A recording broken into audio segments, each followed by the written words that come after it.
Debout Congolais, unis par le sort, unis dans l'effort pour l'indépendance. Dressons nos fronts, longtemps courbés, et pour de bon, prenons le plus bel élan dans la paix. Vous allez bienvenue à Tindika Télévision, meilleure vie Nabino, meilleure vie Nabino Lisusu. Partout, vous se retrouver, vous en Caroline du Nord, aux États-Unis, vous en Texas, vous en Illinois, vous en Australie, en Suisse, en Allemagne, en France, en Afrique du Sud, vous en Londres. Partout, place vous allez na Tangite, Lubumbashi, Kananga, Mbujimai, Congo central. Vous en Beni, Butembo, vous en Rumu, kuna soki na frontière ya Uganda, kuna, vous en Lubumbashi. Vraiment, vous avez Kisangani, Boyoma, vous avez Beni, Bukavu. Vraiment, vous avez ébélé moyen temps à place où vous êtes. Vous avez l'Équateur, tous ensemble. On souhaite bien nos meilleurs vœux.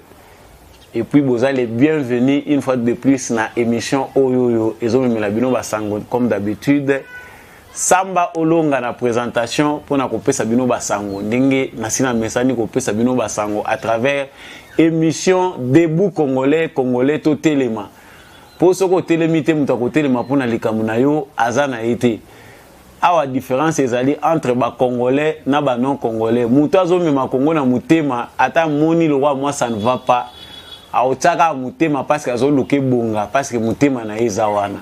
Aux à l'extérieur comme à l'intérieur, l'affaire du Congo concerne tous les Congolais et c'est que les biso tout s'approprier en gros. À tous ça nos politiques activités, mais le Congo c'est notre cœur, le Congo c'est notre mère patrie. Nous sommes obligés à kolingambo kanabiso. Merci na Papi Kelly, merci na Refin qui sombe. Banamboka ba kolo chaîne oyo bazo sala que émission oyo et comme on habite dans bino mike, botala kango na TV, botala kango na téléphone. Na souhaité bino les bienvenus. Pe merci na contribution na bino direct, tout pe indirect na émission Oyo Debout Congolais. Sujet Oyo par rebondissement, ils allaient sujet toujours, ils allaient côté la dossier ya Vital Kamerhe. C'est vrai, liberté provisoire ils allaient qui accordé na Vital Kamerhe et même qui vague ya émotion surtout négative. Pour na kotala kazaki libéré provisoirement mais tozongi lisusu na dossier oyo parce que ba rebondissement ezali il paraît azali na kati ya ko négocier sorti na ye libanda mboka ba raison ya pesi ezali pona kozwa ba soin. Mais qu'elle nous cache ce dossier? La justice est-elle en train de s'effacer, laisser la place na ba négociation? Est-ce que dossier nyonso politique ba détournement et qu'on a fini, et qu'on a tous ces dossiers lavés pour nous laisser place dans la négociation, dans la bateau, ce sont les questions que les Congolais se posent. Doit-on laisser la politique faire ou bien jouer la place de la justice? Ce sont les questions que les Congolais se demandent. Pour les Congolais, que justice à Congo, ils allaient qu'on soit place des colos. Politique à Congo, ils ont place de colo et à justice. Il n'y a pas que Vital Kamerhe, information, nous savons combien les bisous ezali que ancien inspecteur général il y a EPST où ezali monsieur Michel Djamba Kaombe a zappé qu'on négocie en catimini poison Isambongo une affaire de 985 000 $. P AP sa lopango na ye où ezali na Mbinza a restitué ba bien wana pour collaborer na o Italie ko commuer peine na eto ko relâcher toujours na affaire ya makambo Italie programme d'urgence il y a 100 jours et zalaka lancé na chef de l'État. La justice a-t-elle cédé la place à la politique? Topé ça vrai que dans une justice vraie, dans un état de droit, la justice collabore aussi avec bateau bazali ba détenus ceux qui collaborent malam batali likamonayo. Doit-on collaborer avant ou après? On appelle ça ezali mutuna. Na mituna o nyonso tout au long ya émission oyo to komeka mo moke ko ndimbola to pe ko pesa ba analyse na biso na observation na makambo etali likambo wana. Après les émotions, place à la réflexion. Le Congo va continuer à être Congo. Le président de la République va continuer à diriger le Congo et servir les Congolais. Mais nous devons savoir que dans une démocratie, on apprend sur base des essais et des erreurs. Vous êtes le bienvenu dans l'émission Oyo Debout Congolais, na sujet Etali Makambu ya Vital Kamerhe. Accrochez-vous na banalize auto nto bandasiko. Ndenge na lobaki na sommaire awa. Affaire ya Vital Kamerhe ememi ba émotion ebelé, surtout ba émotion négative. Colère, frustration, déception, bato belé balobi en tout cas le pays va mal. Et que si manango lisusu te mboka oyo ezali nango justice ya ba grand ba numéro to salaki oyo émission uti koleka, tout le monde est déçu pour la plupart. Bato belé na ba émotion na bango balobi vraiment rien de bon ne va plus sortir du Congo. Il y a même des communicateurs, certains communicateurs oyo balobi le président de la République azako décevoir bango, azako décevoir communauté kassaïenne. Bamususu ba memi yango tina tribu ya président de la République pona kolobake baluba baza déçu na comportement ya président de la République. C'est un peu exagéré comme émotion. Nous devons comprendre que na makambo etali politique tant tozo pesa ba analyse na biso tant toza kolobela yango, il faut toujours essayer de mettre nos émotions et nos sentiments à côté. L'émotion, bien sûr, oui, nous sommes humains, on a les émotions, on a des sentiments, mais quand on parle des choses sérieuses, on essaie un peu de transcender nos émotions pour comprendre la réalité isalinine. Et l'in kolobate que liberté Kamerhe ezali malamu, ce qui te dit kolobandenge wana ezali bongote. Par rappel, toyebi procès à Kamerhe Vital ndenge bandaki. Soki komi kitisi ezalaki na mwana mboka Vital Kamerhe. Parce que ba mususu ebele pe baza ko sepela na libération na ye. Balobi la beauté de l'état de droit eza soki bakangi mutu bobeti maboko, soki pe ba libérer ye, que ça soit provisoirement, que ça soit définitivement, il faut bobeta maboko. Wana ezali constat topé maloba ya bandeko oyo bazali pro Kamerhe. Mais pour la plupart des Congolais, c'est une déception totale. Ils allaient encourager Miyibi qui va continuer koyibaka. Soki ayibi a cause de la liberté provisoire. Soki ayibi yende bakotika. Ba musu balobi ke les koulou na simple bakendaka kanye makasese. Les koulou na cravate soki ake makala azu liberté provisoire. Liberté provisoire et komaka définitive. Ce qui est normal. Vital Kamerhe procès autant Bandaki, il a été invité par les juges à collaborer avec la justice. Tant babandi ko entendre depuis parquet ya Matete. Basenga qui bandai ko entendre pour ba mona ye s'il est sincère. Là Vital Kamerhe n'a pas voulu collaborer avec la justice. Et l'autre memi dossier oyo tito koma na point. Il y a Vital Kamerhe ya kokoma condamné à 20 ans, 13 ans. Ezali likambo musicien moko ayembaka balobi likambo kibonga yoyo. Sadi ngai kaka ngai moyen batu musu balobezate. Sadi je fais ce que je veux, je n'ai pas touché au linko avoué. C'est ce qui a conduit Kamerhe na guerre entre ye na ba juge. Au lieu de convaincre les juges, Vital Kamerhe a voulu convaincre les Congolais, les Congolais qui ont habité. Alors que c'est les juges qui lui devaient convaincre. Asala Yangoti. Il n'a pas un seul instant songé à collaborer avec les juges. Il n'a pas un seul instant dit la vérité na avocat naye. Même avocat naye bazala qui privé de la vérité au client à Pesaka. Na avocat na ye bato baza balobeli na ye po ba ye bandenge nini ko sambela ye. Les avocats ya Kamerhe bazala ki trempé na kati ya ko défense moko politique. Ça dit au lebo prouver ba argument de droit bino bozali ko mema ko traîner procès na niveau politique pona ko lobake na za muto yo ba traîner nga dans la boue na ibité na sa elo côté. Mais dans les coulisses ndeko na biso Congolais yebi malamu ke à kota ki pe na nzela ya ba pratique o eza décrié na ba Congolais musalo ba kabili se bandai ko sala yango yepe azalaki na kati ya ko sala. Mais maintenant ici pour moi ndenge prison était ya kabato. Après moi un mois na makala, deuxième mois à à l'agonie alinga kufa santé eza bien te parce que santé peut toujours la Vital Kamerhe o abimi nango ya muta malade yango ba ebele ba congolais belé ba souffrir bazali banda ba na santé wana te santé ya muta malade wana vraiment bata malade ya mikolo na régime a Félix Tshisekedi baza na santé moko ça c'est grave.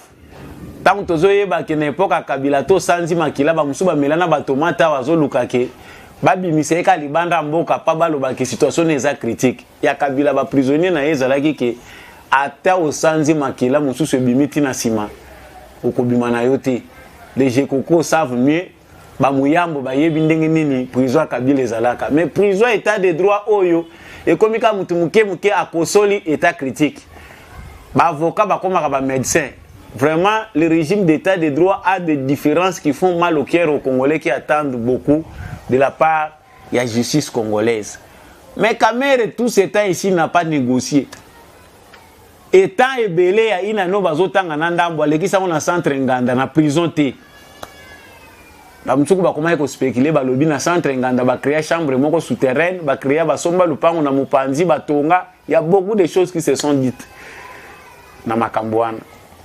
Mais ce qui est vrai, l'information que nous avons na ba rebondissement, c'est que M. Vital Kamerhe a fini par accepter de collaborer par contrainte.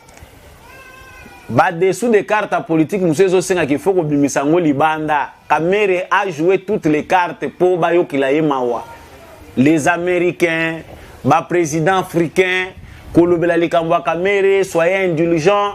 À ce niveau, la politique ne devait pas être très rigoureuse. Il faut clément Césala. C'est un début de démocratie. Boyebi ke makambo ezalaki mabe. Tous les présidents bazoyawa bayaka kaka na maloba bato INC. Toute une diplomatie engagée par Vital Kamerhe, sa famille biologique et sa famille politique pour na kolinga ko obtenir libération ya Kamerhe. Tant qu'on sait que balingi ko avouer que Mutuana a détourné kimbongo ya l'État. En français, on dit péché avoué, moitié pardonné. Une faute avouée, ta moitié pardonnée. Mais oh, ezapenda ki yo moko yebi ke na zana fautif. Mais au lieu avoué angoti. Entre-temps, tous les présidents qui viennent, non. Tshisekedi essaye de voir ça, vous êtes au début, ezobi malokola yo mutokanyiye, aza prisonnier na yo. Même les catholiques qui font jour l'hypocrisie. Dans le dossier Kamerhe bazako yebisa Tshisekedi tika Kamerhe boluka moyen oyo bokoki ko alléger botika ye il ne faut pas être rigoureux à ce point là aza moto a aidé nation a aidé pour combattre Kabila Kende il a aidé il y a beaucoup de choses makamususu bokoyoka boyoki ndenge tozoyoka ngwana. Mais après tout ce qui se dit ici, les Congolais doivent saisir que l'état de droit le peuple lui-même doit d'abord savoir se prendre en charge. Ceux qui ont manifesté pour montrer leur mécontentement ont tout à fait raison. C'est ça la maturité. Ça dit quand ça ne va pas, constitution qui permettre aux Congolais de manifester mécontentement na bango. C'est constitutionnel. Quand la justice ne rend pas justice, il faut que ceux qui ont donné, qui ont mandaté la justice, soit créé, il faut battre les mains pour remettre dans les rails.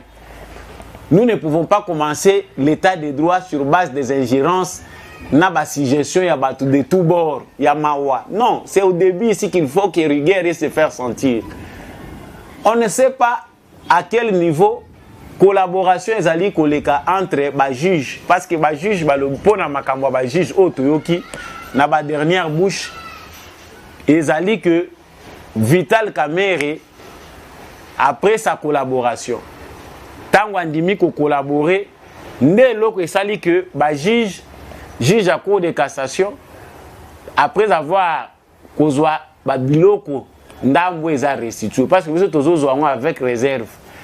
Parce que l'argent où tu as restitué, il faut balobelaka publiquement autant d'argent et côté et autozui via la banque où tu pas Kamerhe ou où tu pas Jamal.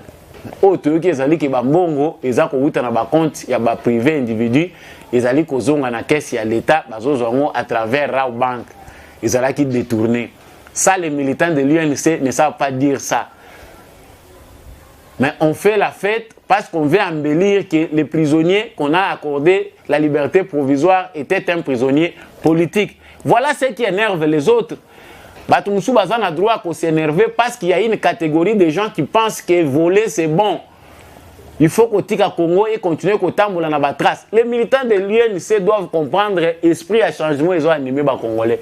Il ne faut pas que Tamboula na trace oyo, il y a PPRD oyo, vous côté Boutaki. Kamer revenait du PPRD. Apparemment, plusieurs militants de l'UNC bazo Tamboula na l'esprit wana qui PPRD. L'esprit ya yiba bomba kosa buka lukuta esprit wana yango wana esprit o bande ko belé bande ko lobaki alliance ya IDPS na UNC za alliance moko contre nature parce que ba militaire IDPS ba ko supporter moyibité ba ko supporter détournement té mais ceux qui au moins ba si ba guta déjà na ba détournement na ba iloko mabe ba ko lingate ba vendre na sika o mpia kezalaka et voilà la vérité. Mais ce qui est vrai, c'est que tempérance et zalipe malamu pour na ba communicateur que le président de la République a dessus tous les espoirs, c'est faux. Le président de la République n'a pas dessus tous les espoirs. C'est ça l'apprentissage aussi de la démocratie. Parce que dans d'autres pays, on voit toujours aussi les mêmes circonstances où l'équipe n'a pas moussous. Ici, on ne cherche pas à cocoter la nanité. Nous sommes tous mécontents parce que l'individu à qui on accorde la liberté provisoire ne la mérite pas parce que Azali humble-té. Il ne sait pas collaborer.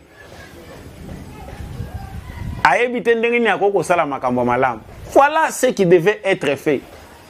Mais il y a nos frères qui disent non, président, décevoir. C'est faux. Nous, Congolais, nous décevons le président parce que nous ne changeons pas aussi nos mentalités.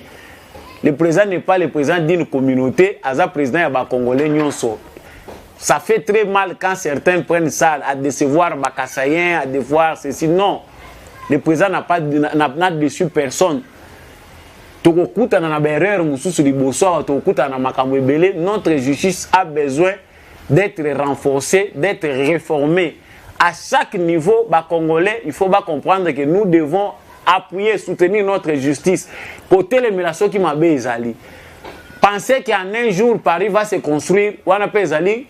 Qu'on a la distrait sans qu'on y ait les autres allés qu'on nous là bandaka na mukolo moko te bandaka ka na kotengama na ba aventure na ndenge nini ya malamu ye et c'est comme ça que c'est venu aujourd'hui des vieilles démocraties, des grandes démocraties. Même ceux qui ont les lots de grandes démocraties madousu pe zakaka. Nous devons savoir toujours appuyer notre pays pour aller de l'avant. Non, le président de la République, rien ne marche, il est léger, tout ça, non. Programme à 100 jours, c'est vrai, Bimisi Batebele. Tu continues à dossier Etali, Makambouya, ancien inspecteur et EPST. Il paraît même que YEP, Azana Kati a collaboré pour appeler ça ceux qui m'ont 985 000 $. Après ça, pénal ou pas, on a pour accorder liberté provisoire. C'est bien. Mais ceux qui m'ont collaboré, ceux qui sont vrai, vraiment, sur ce aujourd'hui. Mais ceux qui m'ont kozwa mbongo bozo zwa bambongo ndenge bozo zwa wana bakangi yo zongisi mbala moko, c'est bien clair. Mais ici bozo pesa bozo agénuer justice pour banda ko luka méthode nino bino bako banda ko memela bino. Vous acceptez maintenant au komi na suka essoufflé au moni que prison ezoko kayote ozoko ka ko vivre te cloîtré na ba coin moko boye na ba restriction à liberté. Allez, on dit maintenant pour collaborer enfin. Que notre justice puisse juger où les allées attitudes il y a bamiyibi ya Congo politicien. Oh bazo zelaka ke ba coincé était à commune souka basi ba rendre véridique final. Après à na troisième niveau, il y a recours aux koloba non, je vais maintenant collaborer et puis aux collaborer en cachette. Ozo lingate libanda ozo lingola ksabatu ke yonde mutoza super. Ce n'est pas vrai. Parce que ici, c'est lui qui est sali et président de la République. Batoubazo non, le président, mais non, la justice a aussi la nature de la clémence. Clémence à justice, c'est ça là qu'il ne faut pas cause à la mbeli. Parce que mingi tant tous les caméras, tous les boye, les gens s'acharnent contre les caméras. Loin de nous l'esprit de l'acharnement, mais la justice doit être juste pour les Congolais. Parce qu'il y a aussi d'autres gens qui ont besoin de liberté provisoire. Il faut obtenir dans les mêmes circonstances que Vital Kamerhe. Mais pensez que le pays ne va pas parce que la justice est en train de revoir avec clémence certains dossiers. Ils allaient pas ignorer la justice, il y a ça mabela où il fonctionne. Il y a nzambe mutezalaka juste, mais justice où il y a ça mabela, et ça na makambo ebele où ils allaient kosenga que ba Congolais doit apprendre peut total ni parcours, il y a la démocratie, il y a ba ninga ou ba komi quand même avancer. Et fonctionner qui pour baya kokoma wana 1000 km commence par un pas. Il faut toujours il faut que ça la yango.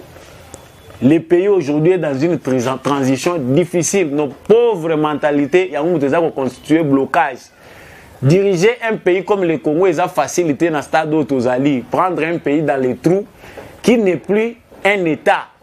Le Congo est resté un État qui a une forme. Mais dans le fond, c'est un banditisme organisé. Le voleur d'État, le Congo, instauration État de droit Ezal. Bazako s'est ligué à tous les niveaux pour empêcher l'instauration à autorité de l'État. À l'intérieur comme à l'extérieur, personne ne veut que l'ordre puisse être établi au Congo. Et pour ça, les Congolais ont besoin d'un souci, il y a changement. Il faut se liguer, mutualiser mes efforts pour soutenir l'instauration autorité de l'État, puis État de droit. Penser que pleurnicher et aller solution, ça c'est faux. Le président de la République n'est pas un dieu, c'est un humain, il va passer. Nathan Oyamouké au biso tozanaye, il faut que les Congolais comprennent par une responsabilité examine. Mouyibi ba Congolais nyonso eza déjà na makila. Mais ce qui est demandé à notre justice, ministre de la justice, ou à maman, aux Amalili, parce qu'on ne voit pas une innovation, on ne voit pas le Parlement statuer sur les affaires et la justice. Rien. Bah, représentant le peuple dans le Parlement. Parce que l'époque à Kabila, et briller vraiment na Moussala Makacho, Moussala Mouneno, en termes de loi, c'est de nous fabriquer des lois injustes. La loi est fabriquée, les biso intouchables, et ça régime à Kabila les biso. Mais si on a des parlementaires sérieux, des listes sangs qui crient matin, midi et soir, n'y a-t-il pas de lois importantes où il faut qu'on revoie? C'est ici qu'on peut appuyer Bato Bazolo qu'il faut revoir notre constitution. Il faut déjà changer notre constitution, changer plusieurs lois. Mais ça, les parlementaires Bazo Bouye biso Bazo Salangote. Si les lois salaire à Kabila Bazo Katangote, Bazo Longolangote, ça attend quoi? Baké les lots congé. Rien. C'est les Congolais qui ne savent pas l'essentiel de ce qu'ils doivent faire. Ceux qui sont Congolais, les lots télémi, siéger, Parlement congolais, lobby, palais du peuple, Tokolongwaka, Awakaka Mukolo, Obino, Bokolongola, Baloi, Nyon, c'est juste, ils en ont beaucoup. Et que ça, les mains. Mais parce que nous sommes bons pour les paroles, Congolais, Bazaka na Maloba, Maloba Kaka Kocha Makele, mais dans les actes, on ne voit pas concrètement ce que font les Congolais. On arrive au point où au Congo, au Congo, c'est seulement les débats. Au Congo, c'est toujours les polémiques inutiles. Vous quittez d'un sujet à un autre, futile. Pendant que sous d'autres cieux, Batoubaza opposé, acte, action, où ils allaient garantir le futur. Au Congo, on ne fait que débattre. On ne fait que tourner autour des questions liées à l'organisation, mais on organise au finish rien. Être congolais n'est pas un vice. Tous à la série, Bissomokoto, Lukatos, renoué, Penaba Valère. Ce qui est grave et gravissime, ça ici, je n'ai pas sauté, mais même le bateau va na poto. On dirait qu'on a la Congolais, qu'on a la moto et tengama ou bien n'engeni. Parce que certains souffrent. Comment quelqu'un peut vivre en Europe, muta vivre na mboka mupayata mulaï, à moni critique aux les kakuna, les kimangabouezo les kakuna. Mais parce qu'il est congolais, il se comporte toujours médiocrement. Est-ce qu'il faut une délivrance pour ça? Je ne dis pas que tous les Congolais qui sont à l'extérieur réfléchissent de la même façon. Il y a des ceux quand même qui se sont acculturés à comprendre qu'il faut prendre les biens au Bakouti na Bamboka Baninga. Mais pour la plupart, tout passe à l'intérieur comme à l'extérieur.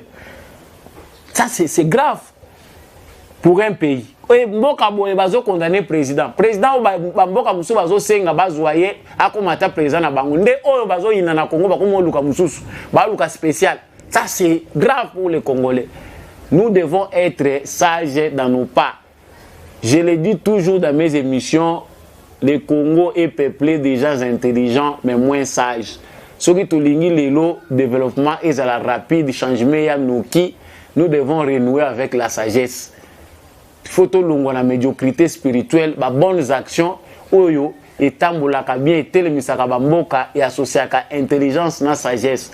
Tant que l'intelligence, tous les intelligents de ce pays ne sont pas des intellectuels. Tous les intelligents de ce pays finissent par être voleurs. Parce qu'à la base, il n'y a plus de valeur. La sagesse s'accompagne toujours de valeurs dans l'action. Ce qu'on a la sagesse à Malonga, ce qu'on a la sagesse, l'intelligence pour servir toute la communauté. Ce qu'on a la moté, voilà la conséquence. Ce qu'on a la émission, c'est ça qui a kanti. Oko aimer émission oko partager ango baninga nyonso bayoka pesa pe voisin debout congolais réveillons-nous. Le Congo d'aujourd'hui, ce que nous pouvons faire biso bato tous en a conscience auto sito koli, c'est garantir offrir aux enfants qui viennent de naître et ceux qui sont petits un Congo meilleur place nini bakoya koleka. Eza soni soko koleka okiyi otiki ata trace mon côté eza soni pona biso. Les générations ya batu nyonso babotamaki na période de colonisation bakomi kosila bango nyonso presque bazo sila na Congo. Nous aurons aujourd'hui peu déjà oyo bazali génération à indépendance, génération à Mobutu ndenge tozokende na bango. Ils vont aussi disparaître. Tokotiki là-bas na Congo nini. Congo ya ba débat, Congo ya ba polémique. C'est à nous de choisir ce que nous devons faire. Menons des bonnes actions, changeons nos mentalités.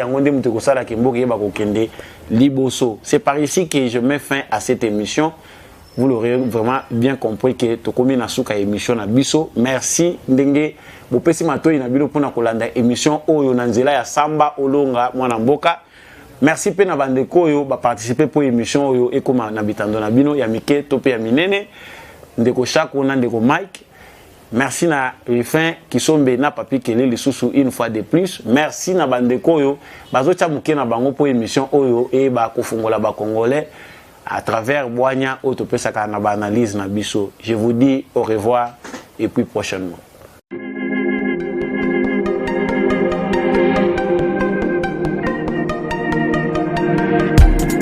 Après 25 ans d'expérience, eh oui, de 1995 jusqu'à ce jour, Eltonston, l'unique shop congolais de Londres, la Grande-Bretagne, Tilalong, et Salikosa la fierté à la communauté Nabiso, et surtout, il y a un homme d'affaires congolais sérieux dans la diaspora. Oh yes, yes, yes, yes. C'est créé Eltonston et Salika Kamoko, le sérieux, accueil, na service qui t'a qu'on a client naïe. Avec ma produit naïe, où il y a première classe, il y a qualité supérieure.